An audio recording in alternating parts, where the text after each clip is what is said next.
NDC ये education platform पर आपका स्वागत है। आज हम आर्मी अग्निवीर भर्ती का जो प्रैक्टिस सेट है मैथ्स का तीसरा जो पेपर सेट है उसका सॉल्यूशन यहाँ पर हम करेंगे, जिसमें हमारा पहला क्वेश्चन हमारे पास रहेगा कि 9 की घात 4 इंटू 9 की घात 4 का मान क्या होगा। तो इसका नियम क्या है हमारे पास कि जब आधार समान हो, यहाँ पे 9 और 9 आधार समान है और घातें अगर आपस में यहाँ पर गुणा में दी गई हो तो क्या होती है, घातें आपस में जुड़ जाती है। इसका मतलब 9 की घात 4 प्लस 4 हो जाएगा, मतलब कितना आंसर आएगा 9 की घात 8 हमारे पास आंसर निकल के आएगा।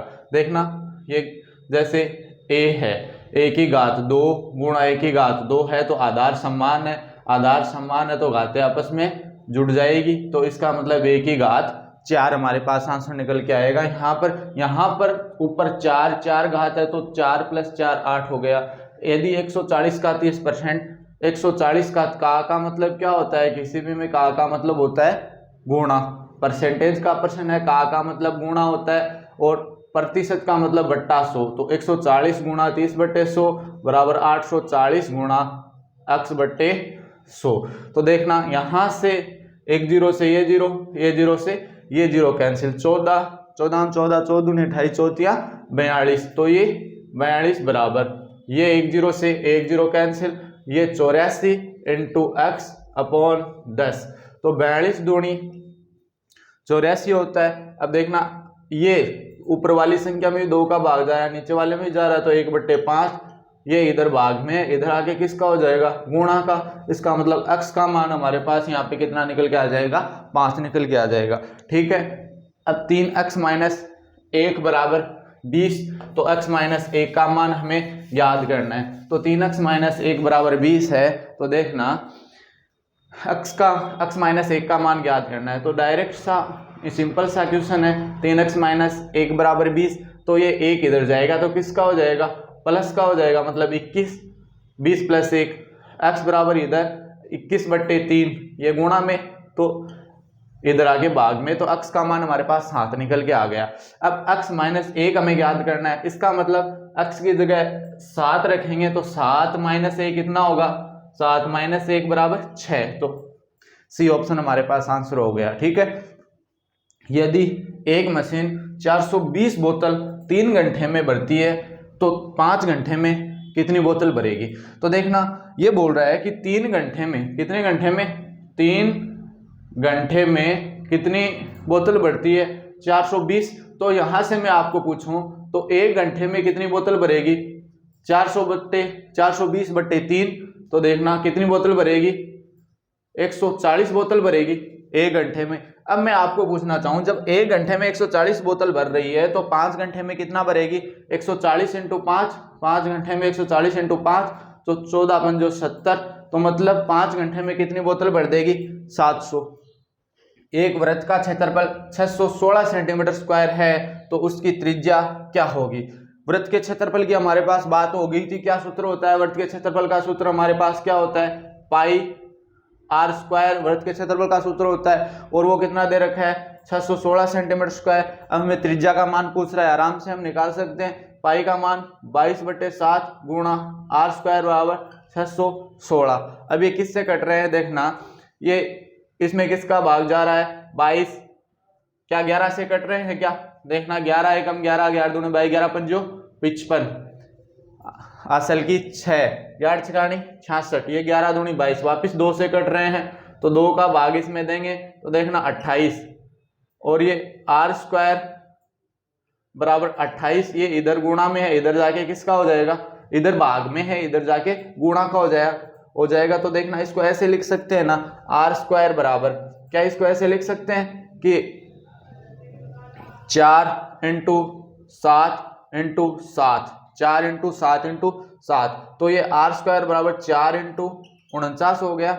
जब ये स्क्वायर यानी वर्ग हटता है तो क्या लगता है हमारे पास, वर्गमूल आ जाता है, तो 4 इंटू 49। अब यहां से देखेंगे तो r बराबर 4 का वर्ग, 4 किसका वर्गमूल है, 4 वर्गमूल है 2 का, 4 किसका वर्ग है 2 का, तो 4 का वर्गमूल हमारे पास क्या हो जाएगा 2, और 49 का वर्गमूल हमारे पास 7 हो जाएगा। तो r का मान कितना आ जाएगा 14 सेंटीमीटर। सी ऑप्शन हमारे पास निकल के आ जाएगा। अब देखना 7/14 को प्रतिशत में बदलना है, तो ये बड़ा इजी प्रश्न है। यहाँ पे देखना 7/14 को हमें प्रतिशत में बदलना है, तो प्रतिशत में बदलने के लिए हम उस संख्या को भिन्न को किससे गुणा करते हैं, 100 से गुणा करते हैं, तो इसको हम 100 से गुणा कर देंगे, ठीक है। अब देखना ये 7 से कट रही है, 7 एकम 7, ये भी 7 से 7 दूनी 14, तो ये इस प्रकार हो गया ना 1/2 गुणा 100। अब ये 2 से कट रही, 100 में 2 का भाग देंगे तो कितना आएगा 50, तो ये 50% आ गया। कितना आ गया 50%। अब देखना इससे अगले वाला क्वेश्चन है, इससे अगले वाला क्वेश्चन हम अभी करते हैं, ठीक है। हाँ, तो इससे अगले वाला क्वेश्चन हमारे पास है, यदि एक आयत की लंबाई 2x तथा चौड़ाई x हो तो उसका क्षेत्रफल हमें ज्ञात करना है। तो आपको पता है आयत का क्षेत्रफल हमारे पास क्या होता है, आयत के क्षेत्रफल का सूत्र होता है लंबाई गुणा चौड़ाई। ये आयत के क्षेत्रफल का सूत्र होता है, और हमें लंबाई दी गई है कितनी 2x, और चौड़ाई दी गई है हमें x, तो 2x और x को गुणा करेंगे तो कितना आएगा 2 का 2x और x आपस में गुणा होके 2x², तो इसका ए ऑप्शन हमारे पास आंसर हो जाएगा। अब देखना यदि एक वस्तु को 80 रुपए में खरीद कर 68 रुपए में बेच दिया जाए तो आने प्रतिशत क्या होगी। हमें पता है, क्या पता है कि जिस मूल्य पर किसी वस्तु को खरीदा जाता है वो हमारे पास क्रय मूल्य होता है, और जिस मूल्य पर किसी वस्तु को बेचा जाता है वो हमारे पास विक्रय मूल्य होता है।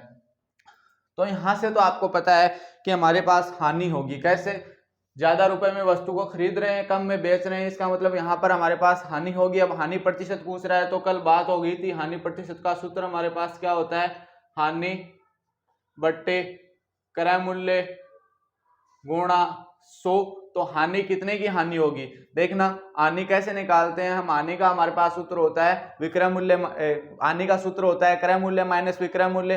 तो 80 में से 68 घटाएंगे, देखना कितना ज्यादा है 2, तो ये है 12। कितने की हानि हो रही है यहाँ पर हमारे पास 12 की हानि हो रही है। क्रय मूल्य कितना है 80 गुणा 100, तो देखना 4 तियां 12, 4 दूनी 8, 1 से 1 और ये 5, कितना 15% की हमारे पास यहाँ पे हानि होगी। यदि एक वृत्त का व्यास 14 सेंटीमीटर हो तो उसका क्षेत्रफल हमें ज्ञात करना है।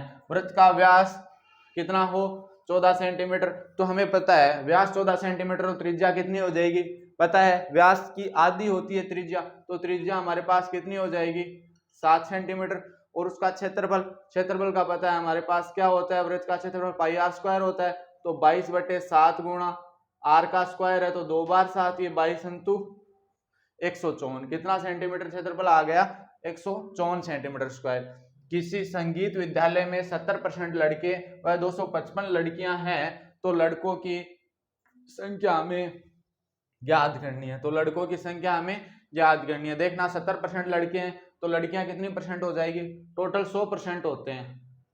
ये कितने हैं टोटल है, इसमें से 70% कितने हैं लड़के हैं, तो लड़कियां कितनी 30% लड़कियां है ना, 30% लड़कियां। लेकिन क्वेश्चन में कितना बोल रहा है, क्वेश्चन में बोल रहा है कि 255 लड़कियां, इसका मतलब 30% 255 के बराबर है। तो यहां से मैं पूछना चाहूं तो 1% किसके बराबर हो जाएगा, 255/30 के बराबर हो जाएगा ना। अब देखना इसमें ऊपर वाली संख्या में भी 3 का भाग जा रहा है, तो 3 8 24 पंचो 1 3 पंचो 15 और नीचे 10, 85/10। अब देखना 5 का भाग जा रहा है दोनों में, 17 पंचो 85 और ये 2, 17/2 ही रखना है एक बार हमें। 1 का मान हमारे पास 17/2, 1% का मान। और हमें लड़कों की संख्या ज्ञात करनी है, लड़के हैं कितने 70% लड़के हैं, तो 1% का मान 17/2 है, तो 70% लड़के हैं, तो 70% का मान कितना हो जाएगा 17/2 गुणा 70। अब ये 2 से कट रहे हैं 35, 70 में 2 का भाग देंगे तो 35। अब 35 और 17 को आपस में गुणा कर दो, 35 और 17 को आपस में गुणा करेंगे तो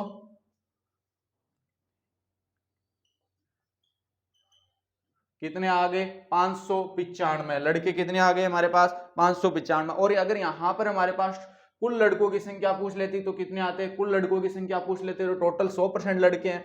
1% का मान 17/2 है, 1% का मान कितना है 17/2, तो 100% का मान कितना होता 100 × 17/2, ये 50, 17 पंजो 85, मतलब 850 टोटल लड़के आ जाते। या फिर ऐसे भी कर सकते थे कि 595 आपके पास लड़के हैं, 595 आपके पास लड़के हैं और 255 लड़कियां हैं, 595 और 255 को आपस में दोनों को जोड़ देते तो टोटल लड़के आ जाते। ठीक है, अब देखना अगले वाला क्वेश्चन हमारे पास कितना है कि कितने वर्षों में कोई राशि 5% वार्षिक ब्याज की दर से दोगुनी हो जाएगी। 5% वार्षिक ब्याज की दर से दोगुनी हो जाएगी। देखना दोगुनी कब होगी, मान लिया कि हमारे पास राशि 100 रुपए की राशि है, ठीक है, 100 रुपए की कोई राशि है। अब वो बोल रहा है कि कितने वर्षों में दोगुनी हो जाएगी। मान लिया कि हमारे पास वो राशि 200 रुपए हो गई। कब होगी 200 रुपए, जब उसका ब्याज इसमें 100 रुपए जुड़ेगा तभी तो 200 रुपए होगी ना। जब इसका ब्याज इसमें 100 रुपए इसमें जुड़ेगा तभी तो 200 रुपए होगी। तो देखना यहां से अगर हम क्वेश्चन सोल्व करना चाहें मानकर कि मान लिया हमारे पास ये क्या है, मूलधन है, और ये 200 रुपए होकर ये हमारे पास क्या हो गया, मिश्र दोनों हो गया, तो ब्याज कितना हो गया 100 रुपए। और हमारा सूत्र क्या होता है, साधारण ब्याज बराबर मूलधन कितना 100, ब्याज कितना 100, मूलधन गुणा दर कितनी 5, समय हमें क्या करना है ज्ञात करना है, बट्टे 100, 100 से 100 कैंसिल हो जाएगा, ये 5 गुणा में इधर आगे किसका होगा भाग का होगा। जब 100 में 5 का भाग देंगे तो समय कितना आ जाएगा, समय बराबर हमारे पास आ जाएगा 20 वर्ष। समय बराबर कितना आ जाएगा 20 वर्ष। तो ये हमारे पास 20 वर्ष। इसका मतलब क्वेश्चन नंबर 12 आपका हो गया। अब क्वेश्चन नंबर 13 डायरेक्ट आंसर है कि गोले के आयतन का सूत्र पूछ रहा है और ये हमें याद रखना है 4/3 पाई r क्यूब। गोले के आयतन का सूत्र होता है 0.0025 को भिन्न रूप में बदलना है। तो देखना इसको भिन्न रूप में बदलते हैं तो जब दशमलव होते हैं तो दशमलव के बाद में जितनी संख्याएं होती है ना, दशमलव हटाते हैं तो नीचे उतने ही शून्य लग जाते हैं। देखना ये हमारे पास है 0.0025।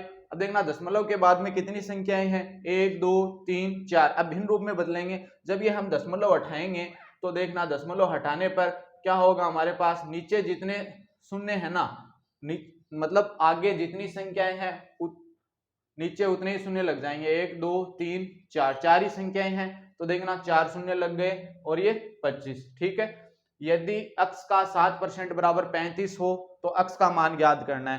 का मतलब मैंने अभी बताया है गुणा होता है, तो अक्स का मतलब गुणा 7%, परसेंट का मतलब बट्टे 100 होता है, बट्टे 100 बराबर कितना 35। अब देखना 7 पंजो 35, ये इधर भाग में इधर गया तो गुणा में 5 गुणा 100 मतलब 500, ये रहा ए ऑप्शन। ठीक है, आज हमने मैथ का पोर्शन कंप्लीट कर लिया है। इससे अगले वाली क्लास में अगला पेपर सेट देखेंगे। ठीक है, धन्यवाद।